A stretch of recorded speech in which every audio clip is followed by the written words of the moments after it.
It's a warm summer morning in London. Church bells ring, markets open, children laugh in the streets, and no one here knows that this is the last normal day of their lives. Within months, half this city will be dead. But not yet. Not today. Today, London feels eternal. As we move through this single day, sunrise to midnight, you'll see 7 ordinary places, ordinary people, and near the end, you'll realize why none of them stood a chance. Let's step into London, 1348. England is at war with France. Trade is booming. London is crowded, loud, filthy, and confident. Plagues are things that happen elsewhere. Not here. Not to London. The sun rises through river fog. The Thames smells of mud, fish, and waste. You're standing at Billingsgate Wharf, the heart of London's economy. Ships grind against wooden piers. Cranes swing wool bales through the mist. Sailors shout in French, Flemish, Italian. Dock workers shout back in English. No one understands each other, but everyone understands money. This is where England exports its wealth, wool, and imports its pleasures, wine, spices, cloth. A laborer earns 2 or 3 pence a day hauling cargo, enough for bread, enough for ale, enough for a shared bed. Nothing more. He eats breakfast standing up, coarse bread and small ale, while watching a ship from Calais dock nearby.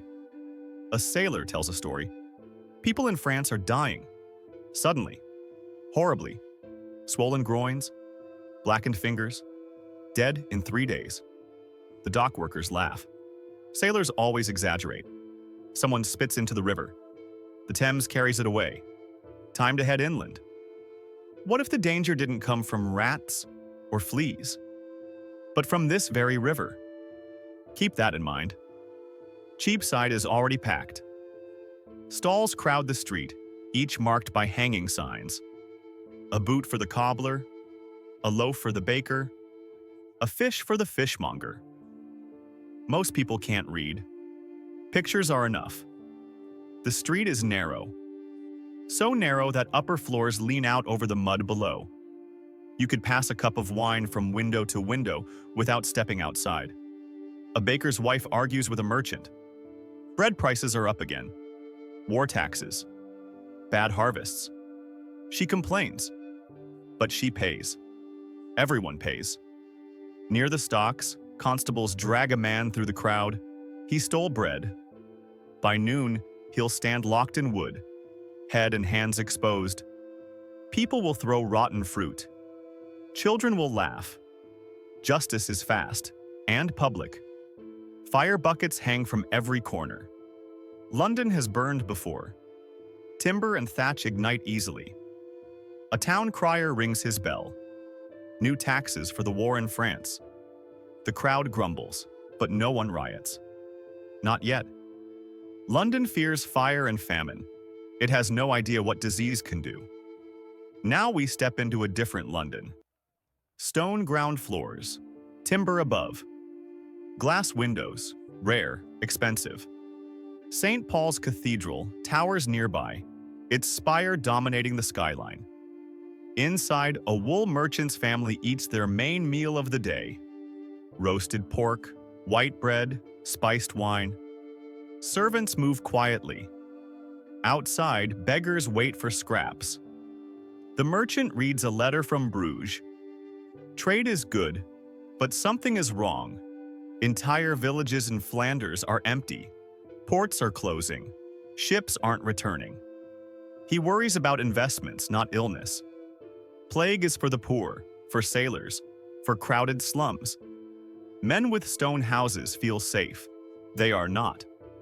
Across the river, life looks very different. Let's cross London Bridge. London Bridge is the only crossing. It's packed with shops leaning dangerously over the water. Beneath your feet, the Thames roars through narrow arches. On the south side lies Southwark.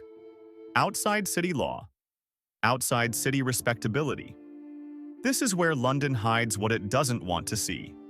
Brothels, unlicensed taverns, bear-baiting pits. The Bishop of Winchester licenses the brothels, the stews. Everyone pretends to be shocked. Everyone visits anyway. The streets are filth, open sewers, overflowing cesspits, tenements packed with entire families in single rooms. Disease is constant: dysentery, typhus, fevers without names. In a tavern, men fight over dice, knives flash. In a doorway, a prostitute coughs into a rag. Deep, wet, painful, no one notices. Here, everyone is sick with something. Church bells ring for vespers. Time to move north again. If you're enjoying this journey into the past, Epic Ages Uncovered recreates history like this every week. Subscribe so you don't miss what happens when everything finally collapses. Near Smithfield stands St. Bartholomew's Hospital, run by Augustinian monks. A long stone hall, rows of shared beds, a laborer with a crushed leg, a fevered woman muttering prayers, a child with a blackening wound. The monks do what they can. Herbal poultices, bloodletting, prayer. Wounds are washed in water, reused again and again. No one understands infection. They burn incense, believing disease comes from bad air. A sailor raves in delirium. He speaks of bodies piled in the streets of Calais. No one left to bury them. A monk listens and prays for France. It never occurs to him that God's judgment travels by ship. The city believes plague arrives with sinners. It actually arrives with trade. The tower rises over the river, solid stone, power made visible. Inside, soldiers drill. Blacksmiths hammer arrowheads. Scribes record taxes. The war runs on paperwork. In the dungeons below, prisoners wait. Justice here is final.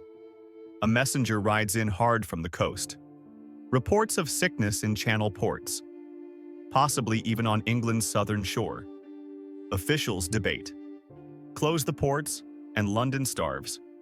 Keep them open and risk disease. They delay. They always delay. Curfew approaches. London prepares for night. Night in 1348 is truly dark. No streetlights. Only torches and shuttered candles. Families huddle around hearths. Tallow candles fill rooms with the smell of burning fat. Chamber pots wait by doors. The watch patrols with lanterns. 10 o'clock, and all's well. They look for fires, for thieves, for curfew breakers. In taverns, voices argue. A merchant scoffs at plague rumors. A priest warns of divine punishment. A laborer drinks silently. Outside, the Thames flows black beneath London Bridge. Indifferent. Within 4 months, the first deaths appear, dismissed as fever. Then the swellings. Then the blackened skin. Then bodies pile faster than they can be buried. London loses half its people. Entire streets fall silent. Survivors walk through a city of ghosts. But tonight, London sleeps. Crowded, confident, unaware. This was the last normal day. No one ever knows when that is. Tax records show wages and prices. Coroner's rolls record accidents and deaths. Guild records list fines and trades. Chronicles describe the plague's arrival. We don't know exact conversations, but we know the patterns. History is reconstruction, and this is what it shows us. Next time, we return to London. 1665. Another plague. 3 centuries later. A city that learned almost nothing. Watch that next. Because what changed might surprise you.